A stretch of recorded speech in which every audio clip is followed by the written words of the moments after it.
कहा गया है, अगर किसी देश को बिना किसी वॉर के बर्बाद करना हो तो उस देश के यूथ को बर्बाद कर दो, देश अपने आप बर्बाद हो जाएगा।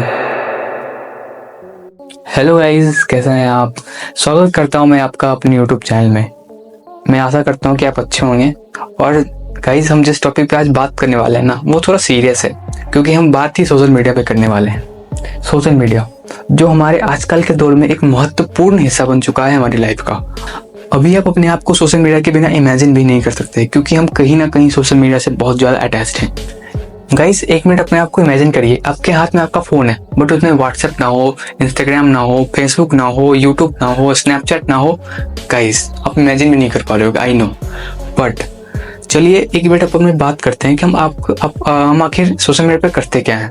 अगर आप सोशल मीडिया पे हो तो आप सुबह उठते ही 50 लोगों की स्टोरीज और स्टेटस देखोगे, नाइस पिक कमेंट करोगे, अपने आप को अच्छा दिखाने की पूरी कोशिश करोगे, अलग अलग एंगल से फोटोज लेके उसी फोटोज पे गाने लगाओगे, स्टोरीज डालते हो, और ज़्यादा कुछ नहीं होता, यही सब होता है। और कुछ इन्फ्लुएंसर को फॉलो करोगे, और कुछ लोग जो हैं इन्हीं इन्फ्लुएंसर से बहुत ज़्यादा इन्फ्लुएंस होके वो सोचते हैं कि मैं भी इन जैसा बनूंगा और अपनी लाइफ बर्बाद कर लेते हैं। बट यहाँ तक भी सब कुछ ठीक है। Social media is not a bad thing. बहुत लोग बहुत कुछ कर रहे हैं सोशल मीडिया से, बहुत कुछ पैसा भी कमा रहे हैं, बहुत कुछ हो रहा है। बट प्रॉब्लम यहाँ आती है ना कि जिनके लिए ये सब नहीं बना, बट जिनका माइंड अडेप्टिव नहीं हुआ इन सोशल मीडिया के कंटेंट को कंज्यूम करने के लिए, बट उनको इनके बारे में पता लग जाता है और उसके पास ये सब सारी चीजें पहुंचती है, तब कुछ ऐसा होता है। मैं गिर गई आपके प्यार में। आज हम कुछ ऐसे ही सोशल मीडिया के एक डार्क साइड को देखेंगे कि किस तरह सोशल मीडिया इंडिया के यूथ को और बच्चों के माइंड को स्पॉइल कर रहा है। गाइस, आपको पता है जिनका बर्थ 1997 से 2012 के बीच में हुआ है, उन्हें हम जनरेशन जेड बोलते हैं, यानी आजकल के भाषा में जेन जी। और अगर इसका मतलब अगर तुम 12 से 27 साल के उम्र के बीच में हो तो तुम एक जेन जी हो। और रिसर्च की माने तो जेन जी आज तक की सबसे डिप्रेस्ड जनरेशन है। जो 1980 से 1996 के बीच में पैदा हुए हैं उन्हें हम मिलेनियल जनरेशन बोलते हैं, अपने मम्मी पापा वाली जनरेशन, जो बहुत ही स्ट्रॉन्ग माइंडेड, बहुत ही पॉजिटिव, बहुत ही अडेप्टिव, बहुत ही हार्ड वर्किंग, फ्यूचर के लिए बहुत ही सीरियस और बहुत ही कैलकुलेटिव थे। और इन्हीं से प्रोड्यूस हुई है जेन जी, जो बहुत ही अपोजिट है जनरेशन मिलेनियल से। और गाइस, एक रिसर्च की माने तो 46% ऑफ जेन जी जो ग्रेजुएट होके भी अनएम्प्लॉयड हैं, क्योंकि उनके मैनेजर से बोला कि आजकल के जेन जी जो हैं बहुत ही इजीली ऑफेंड हो जाते हैं, बहुत लैक ऑफ फोकस हैं, और उनके पास खास कोई स्किल्स भी नहीं है। मुझे लगता है इसका कहीं ना कहीं एक रीजन हो सकता है सोशल मीडिया, क्योंकि आजकल सबसे ज़्यादा जो सोशल मीडिया से इन्फ्लुएंस हुए हैं वो हुए हैं gen Z. I am also part of it, but I am not like that. Yes, आज हम जेन जी की बात नहीं करेंगे, आज हम बात करेंगे जनरेशन अल्फा, जो प्रोड्यूस हुए हैं जेन जी से। मतलब जो बच्चे 2010 से लेकर 2025 के बीच में पैदा हुए हैं और जो होंगे उन्हें हम जनरेशन अल्फा बोलेंगे। ये बच्चे नॉर्मली 14 से 15 साल के होंगे मैक्सिमम। अभी इस जनरेशन का हाल और इस जनरेशन का हाल जेन जी से 10 गुना बेकार है, क्योंकि इस जनरेशन को अभी तक का सबसे बिगड़ा हुआ जनरेशन बोला गया है। अगर आप इस जनरेशन को जाके समझाने भी जाओ ना, तो आपको लगेगा अरे मैं क्यों ही गया उसको समझाने। कौन सी क्लास में हो? अबे तो जाके पढ़ाई करो ना, यहाँ पे कहाँ आ गए तुम? अपना काम करना भोसड़ी के। के बच्चे मैक्सिमम भी 14 से 15 साल के हैं, बट ये सबसे ज्यादा एंजाइटी फेस करते हैं, सबसे ज्यादा डिप्रेशन फेस करते हैं, और ये बहुत ज्यादा एग्रेसिव भी है। मानो या ना मानो, रिसर्च तो बोलती है कि ये जनरेशन अभी तक की सबसे डम्ब जनरेशन है। How many alphabets are there in English? नहीं पता। अकॉर्डिंग बनाए हैं। अच्छा, ग्रामर का स्पेलिंग बताइए। GARMENT। Sorry, GARIENT। सारी गाइस जनरेशन अल्फा जो है अभी तक की मोस्ट रिचेस्ट जनरेशन में से है, क्योंकि इन्हें कुछ भी पाने के लिए कुछ मेहनत नहीं करना पड़ता, इन्हें सब कुछ बिना बोले मिल जाता है, इसीलिए इनको मेहनत का मतलब ही नहीं पता। और इसी जनरेशन को अगर कंपेयर करें अपनी मम्मी पापा वाले जनरेशन से, जैसे हम मिलेनियल जनरेशन बोलते हैं, तो उस टाइम पे हमें बोला जाता था या हमें ही बोला जाता था कि पहले कुछ अच्छा करके दिखाओ या अच्छे मार्क्स ला के दिखाओ तभी तुम्हें ये चीज़ मिलेगा, या मार्क्स तो छोड़ो, हमें कोई एक चॉकलेट भी चाहिए होती थी तो पहले हमें बोला जाता था कि पहले होमवर्क करो फिर खुद से जाओ और चॉकलेट खरीद के खाओ। और वहीं जनरेशन अल्फा की बात करें तो इनके फिंगर टिप्स पे सब कुछ है, पूरी दुनिया इनके फिंगर टिप्स पे है, क्योंकि इनके पास इनका पर्सनल फ़ोन है, इनके पास इनका अपना सोशल मीडिया अकाउंट है। अगर इन्हें भूख लग रही है तो ये जोमेटो और स्विगी करते हैं। अगर ये लोनली फील कर रहे होते हैं तो इनके पास बहुत सारे ऑप्शन हैं, जैसे इंस्टाग्राम है, व्हाट्सएप है, फेसबुक है। और अगर ये बोर हो रहे हैं तो इनके पास नेटफ्लिक्स है, अमेजॉन प्राइम वीडियो है, यूट्यूब है, शॉर्ट्स है और रील्स तो है ही। पर यही सारे रीजंस हैं जो इन बच्चों को बाहरी दुनिया से बहुत ही आइसोलेट कर देते हैं और इन्हें बहुत ही इंट्रोवर्ट बना देते हैं, क्योंकि इनमें वो सारी नॉलेज डेवलप ही नहीं हो पाती कि कैसे बच्चे बाहर जाना है और कैसे लोगों से बातें करनी है और कैसे दोस्त बनाने हैं। मानो या ना मानो, आजकल का फैमिली टाइम भी स्क्रीन टाइम से रिप्लेस हो गया है, क्योंकि अगर जनरेशन अल्फा का जो ये सब हाल है ना, उनके बहुत कहीं ना कहीं जो रिस्पॉन्सिबल है वो उनके पेरेंट्स हैं, क्योंकि पेरेंट्स का काम होता है कि बच्चों को सही डायरेक्शन दिखाना, सही नॉलेज देना, गलत और सही में डिफरेंस बताना। और आजकल की बिजी शेड्यूल लाइफ में पेरेंट्स बच्चों को फ़ोन देके अपने आप को बहुत फ्री फील करते हैं। और क्योंकि मैंने खुद देखा है बहुत पेरेंट्स तो प्राउड करते हैं कि अरे मेरा बच्चा तो फ़ोन का कोना कोना जानता है, अरे मेरा बच्चा तो बिना फ़ोन देखे खाता ही नहीं है। बट उन्हें नहीं पता उनकी एक गलती की वजह से उनके बच्चे के लाइफ पे क्या असर पड़ सकता है और वो बच्चे किस लेवल पे जा सकते हैं। आपने भी ये नोटिस किया होगा कि कुछ पेरेंट्स ऐसे भी हैं जो अपने फ़ोन का कैमरा 24/7 ओपन करके रखते हैं, कि वो सोचते हैं कि मेरा बच्चा कब कुछ क्यूट सा बोल दे और वो फेमस हो जाए या मैं फेमस हो जाऊँ, मुझे ये समझ नहीं आता। बट उनका फ़ोन का कैमरा 24/7 ओपन ही रहता है।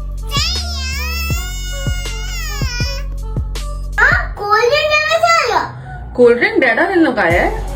क्यों फेंको उसको? क्यों फेंका? कोई डांटो आप, पता है क्यों? क्योंकि दीदी ने ना मैं फोन पे भी मैम को भी शिकायत। और बात करें कुछ यूट्यूबर्स की, जो भी पेरेंट्स हैं उनके पास कुछ खास कंटेंट है नहीं, उनका बच्चा ही उनका कंटेंट है।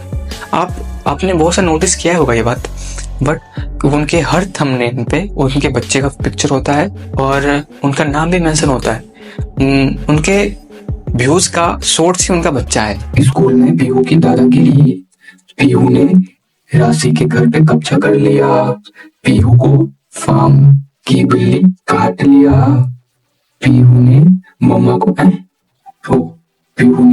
को ठोक डाला, अरसर को पीना है मैंगो शेक, अरसर को मिली हॉन्टेड डॉल इन थाईलैंड, अरसर को बर्थडे ट्रिप की शॉपिंग स्टार्ट, अरसर की फर्स्ट नाइकी शू, गोले ने किया बहुत परेशान, गोले ने डिनर कैंसिल करवा दिया, गोला बैठा ऑटो में पहली बार, गोले का सारा खिलौना बांटना पड़ेगा।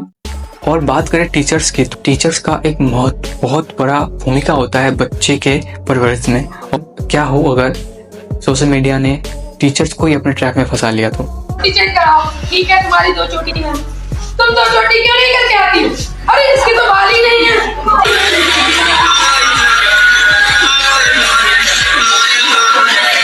इस देश की एक रियलिटी बताता हूँ मैं। इस देश के लोग उनसे इन्फ्लुएंस नहीं होते जो इस देश को नेशनली और इंटरनेशनली रिप्रेजेंट कर रहे हैं। 50% यूथ तो इनके नाम तक भी नहीं जानते। इनसे मिलिए, ये हैं आर प्रगनंदा, जिन्होंने वर्ल्ड चेस चैंपियन को हराया है और पूरे इंडिया को रिप्रेजेंट किया है चेस में। आई नो इनका कोई नाम भी नहीं जानता होगा और कुछ लोग तो इन्हें पहली बार इनका चेहरा भी देखा होगा। इनसे मिलिए, इनका नाम है शीतल देवी। इनके हाथ नहीं है बट फिर भी ये आर्चरी प्लेयर हैं और इंडिया को रिप्रेजेंट करती हैं आर्चरी में, और ये अर्जुना अवार्ड जीत चुकी हैं 2023 में और एशियन पारा गेम्स में 2 मेडल जीत चुकी हैं। बट सैड पार्ट इज कि इन्हें कोई नहीं जानता। इनसे इन्फ्लुएंस होने के वजह, इनसे मोटिवेशन लेने की वजह, इनसे इंस्पायर होने की वजह ये इन्फ्लुएंस कैसे होते हैं जो आधे पागल हैं। दोस्तों मौत का खेल जो है मैं शूट भी दिखा रहा हूँ आपको। कर दो शुरू। 1 2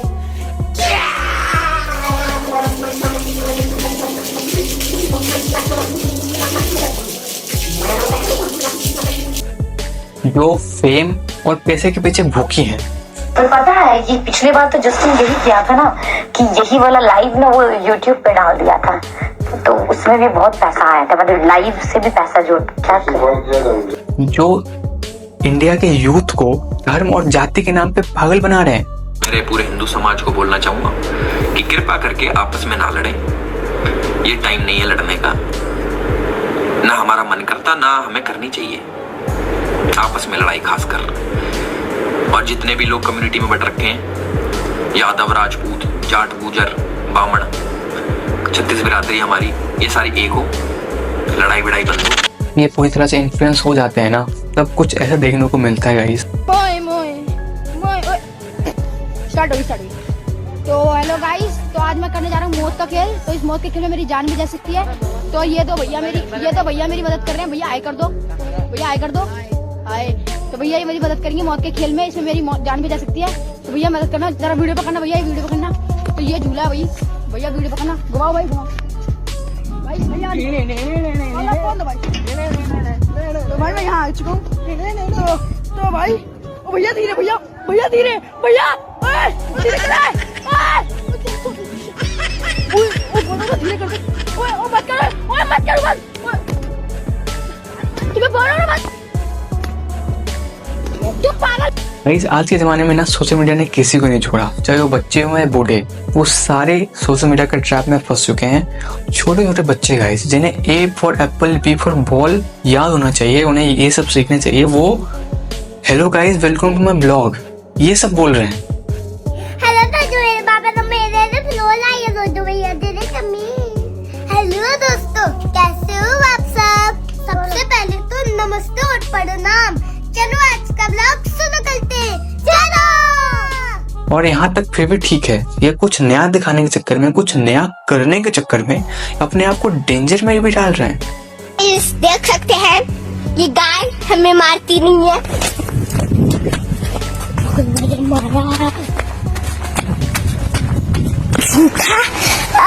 कमर तोड़ दिया। और गाइस कुछ बच्चों के रील्स जब आप देखोगे ना, तो आप सोचोगे भाई ये क्या कर रहे हैं और इनसे ये करवा कौन रहा है, क्योंकि ये रील्स इतने नॉनसेंस होते हैं कि आप जब देखोगे तो आपको पता नहीं गुस्सा आना चाहिए या मजा, बट आपको पहले आप ये देखो।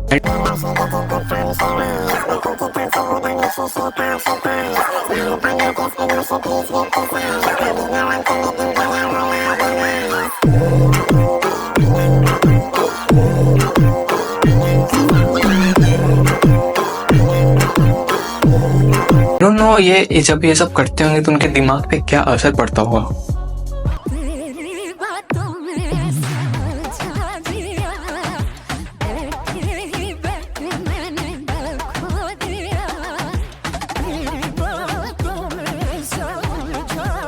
इन बच्चों के लिए हम पेड़, पानी और ये जो ग्लेशियर बचा रहे हैं, मैं तो कहता हूँ ग्लेशियर को पिघल जाने दीजिए, ये साले डूब के मर जाएं। गाइस अगर आपको ये बच्चे थोड़े बड़े लग रहे हैं तो मेरे पास इसका छोटा वाला वर्जन भी है।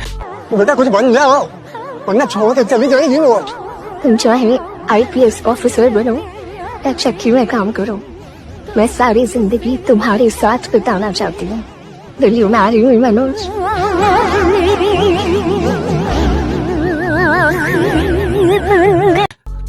जोक्स अपार्ट गाइस थोड़ा इमेजिन करिए, जब ये पढ़ने बैठते होंगे, जब पढ़ने जाते होंगे, तो कहाँ ये फोकस कर पाते होंगे, कहाँ ये कंसंट्रेट कर पाते होंगे। इनके दिमाग में तो यही सब बातें चल रही होती होंगी कि भाई मैंने आज वीडियो बनाया, उस पर कितना लाइक्स किया, किसने कमेंट किया, कितने सब्सक्राइबर्स आए। गाइस ये बहुत बड़ा ट्रैप है जो इनसे ये सब करवा रहा है वो कहीं ना कहीं बहुत बड़ा जिम्मेदार है और वो इनके लाइफ के साथ खेल रहा है। ये बच्चे तो भाई, ये तो बच्चे हैं भाई, जब ये बड़े होंगे या तो उन्हें कुछ रियलाइज हो जाएगा, बट या तो उन्हें पढ़ाई की जरूरत ही ना पड़े, क्योंकि अभी ये पैसा बहुत छाप रहे हैं। बट गाइज मैंने आपको 1-2 वीडियोस दिखाई हैं, बट ऐसे वीडियोस हजारों हैं, आपको मिल जाएंगे यूट्यूब और इंस्टाग्राम पे।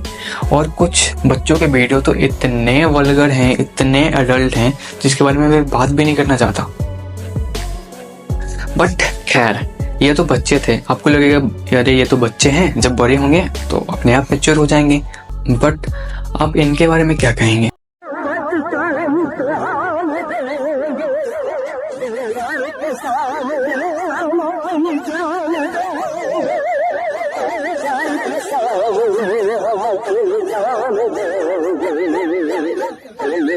पहली बात तो इतने ज्यादा क्राउड में, इतने ज्यादा भीड़ में एक वीडियो शूट करना और ऐसी हरकतें करना, इतने ऊपर से गिरी है वो, इसके लिए तो पहले गट्स चाहिए। और सेकेंड बात, अगर इतना डेडिकेशन के साथ दीदी पढ़ाई कर लेती तो दीदी को ये सब नहीं करना पड़ता। बट ऐसा ट्रैप बन चुका है कि आजकल सोशल मीडिया ने लोगों को ऐसे ट्रैप में फंसाया है कि उन्हें सही और गलत में कुछ फर्क ही नहीं दिखता। सोशल मीडिया हम लोगों पे या बच्चों पे इस तरह हावी हो चुका है कि बच्चों को सही और गलत में डिफरेंस भी मालूम करना हो तो वो नहीं कर पाते। आपने एक बहुत इम्पोर्टेंट केस सुना होगा केरला का, तमिलनाडु का। मतलब 3 लड़कियां जो 13 साल की हैं, वो अपने गांव से तमिलनाडु आ गई थी कुछ पैसे चुरा के, और वो साउथ कोरिया जाना चाहती थी। क्यों? BTS आर्मी से मिलने। इमेजिन गाइस, इमेजिन, वो साउथ कोरिया जाना चाहती थी, और भी तमिलनाडु से, और कुछ पैसों के साथ, और सिर्फ वो 13 साल की लड़कियां। और मुझे कहीं ना कहीं इसके पीछे सोशल मीडिया का ही बहुत बड़ा हाथ है, क्योंकि अगर इनके पास ये सब कंटेंट कहीं से पहुंच रहा है तो सोशल मीडिया के थ्रू ही पहुंच रहा है। वैसे सबको पता है, एक इंटरव्यू में मार्क जुकरबर्ग जो फेसबुक के फाउंडर हैं, उनसे पूछा गया कि 47% ऑफ टीनेज गर्ल्स जो 14 से 15 साल के बीच में हैं, वो हफ्ते में अनवांटेड न्यूडिटी का शिकार बनती हैं। आपको पता था इसके बारे में, आपने एक्शन क्यों नहीं लिया?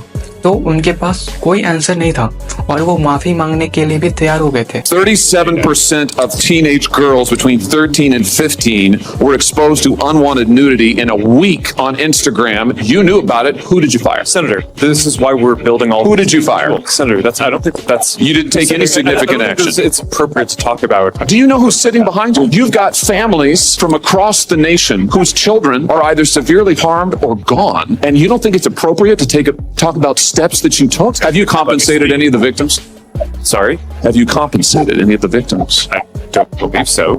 Why not? Don't you think they deserve some compensation for what your platform has done? Senator, our job and what we take seriously is making sure that we build industry-leading tools, find harmful to make money, take it off the services, to make money, and to build tools. Let me ask you this. There's families of victims here today. Have you apologized to the victims? Would you like to do so now? Well, they're here. You're on national television. Would you like now to apologize to the victims?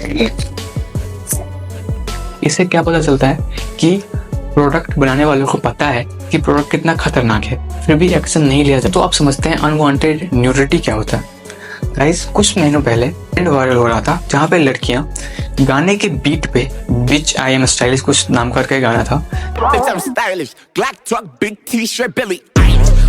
जिसपे लड़कियां एक beat पे अपने कुछ adult या vulgar picture डालती थी, जिससे लोग बार बार उसे देखें और पॉज करने की कोशिश करें, जिससे उनकी वीडियोस बार बार किसी वीडियोस को देखते हो तो फेसबुक के एल्गोरिथम को या इंस्टाग्राम के एल्गोरिथम को ऐसा लगता है कि ये वीडियो थोड़ी अच्छी है, इसीलिए लोग बार बार देख रहे हैं, इसीलिए उनके व्यूज बढ़ जाते हैं और थोड़ा इंगेजमेंट आ जाती है।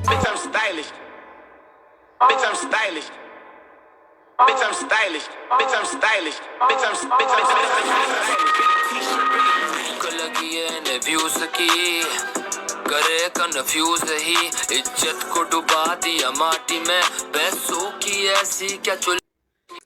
इसीलिए लड़कियां कुछ लड़की फॉलोअर्स के लिए कुछ ऐसा ट्रेंड पे फॉलो कर लेते हैं, बट मैंने तो इस ट्रेंड पे रिसर्च नहीं की बट जिसने की है आप उनसे खुद सुन लीजिए। वीडियो के लिए जब मैंने ये ट्रेंड को देखा और थोड़ा सा मैं नीचे गया तो मेरे को पता चला कि इस ट्रेंड पे जो लड़कियां वीडियो बना रही है उनमें से कुछ लड़कियां अंडर एज भी है। इन लड़कियों की प्रोफाइल को देख के साफ पता चल रहा था कि ना तो ये कोई ओपन माइंडेड फैमिली से बिलोंग करते हैं, ना तो किसी रिच लाइफस्टाइल और बहुत ही ओपन माइंडेड सोसाइटी से बिलोंग करते हैं। और आगे उस ट्रेंड की वीडियोस को मैंने जब पॉज किया और वो फोटो देखी, भगवान माफ करे, तो उन फोटो को देख के ऐसा फील हुआ कि भैया इसने कंफर्टेबल होकर वो पिक क्लिक नहीं करी, किसी ने या तो जानबूझ के इससे क्लिक करवाई या फिर इसने खुद को फोर्स किया। और यहीं पे हमारा जो पॉइंट है वो ये है बैड इन्फ्लुएंस। बहुत सारी इंस्टाग्राम पे लड़कियां हैं जो अंडर एज है और इमेच्योर है, वो कुछ फुद्दू फीमेल इन्फ्लुएंसर से इन्फ्लुएंस होके किसी ट्रेंड के ऊपर अपनी जबरदस्ती फोटोज डाल रही है या मैं कहूँ खुद को फोर्स कर रही है। वो मैंने एक स्टार्टिंग में लाइन बोली थी कि अगर एक किसी देश को बिना किसी वॉर के बर्बाद करना हो तो इसके यूथ को बर्बाद कर दो, देश अपने आप बर्बाद हो जाएगा। ये कहीं ना कहीं लाइन बहुत डीप है। एक लाइव एग्जांपल देखने को मिला था जब इंडिया में टिकटॉक लॉन्च हुआ था और ये इंडिया में लाइट की स्पीड से पॉपुलर हुआ था और हर जगह इसी का बोलबाला था। आधे से ज्यादा सो कॉल्ड इन्फ्लुएंसर्स को इसी ऐप ने बढ़ावा दिया है इंडिया में। और ये बात आपको थोड़ी शॉकिंग लग सकती है, जो टिकटॉक इंडिया में चलता है वो टोटली डिफरेंट है जो टिकटॉक चाइना में चलता है। जो टिकटॉक चाइना में चलता है, अगर जो बच्चे 14 साल से कम के हैं उन्हें 40 मिनट का लिमिट टाइम मिलता है टिकटॉक यूज करने के लिए, और उसमें भी वो उसमें रिसर्च वीडियो, एजुकेशनल वीडियोज, देशभक्ति के वीडियोज और रिसर्च रिलेटेड वीडियोज ही उन्हें दिखाते हैं। और ये बहुत बड़ा डिफरेंस है। और वही इंडिया में आपको नॉनसेंस वीडियोस देखने को मिलेंगे, वल्गैरिटी देखने को मिलेंगे।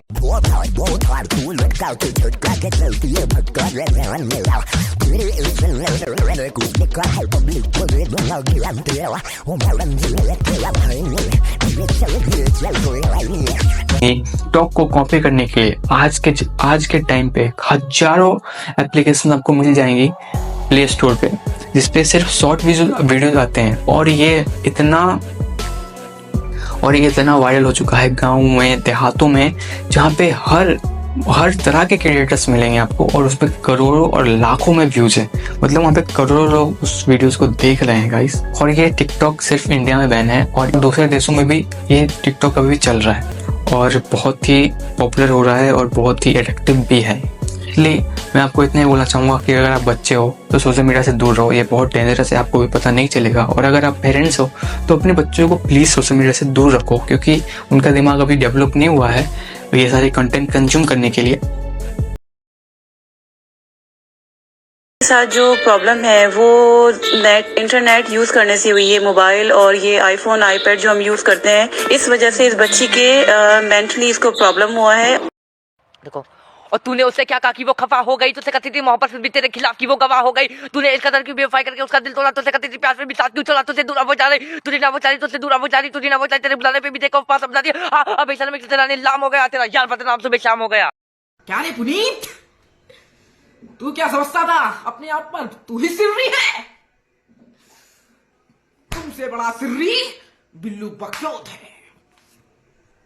देख ले, ये सिर्री पर सिर्फ बिल्लू बकचोद ही दिखाएगा तुमको लोगों को। भाई लोग नमस्कार। बोर्ड का पेपर चालू है, हम लोग फिर भी छोड़ के आए हैं आपको देखने के लिए, जल्दी आ जाओ। Hi, hello family members and welcome back to my channel. It's me Agukat once again, and first of all, don't forget to subscribe my channel and like, comment, share.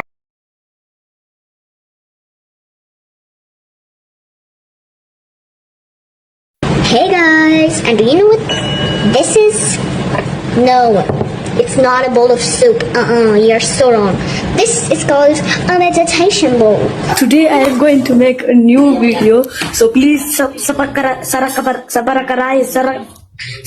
whatever. Hi guys, welcome back to Cookie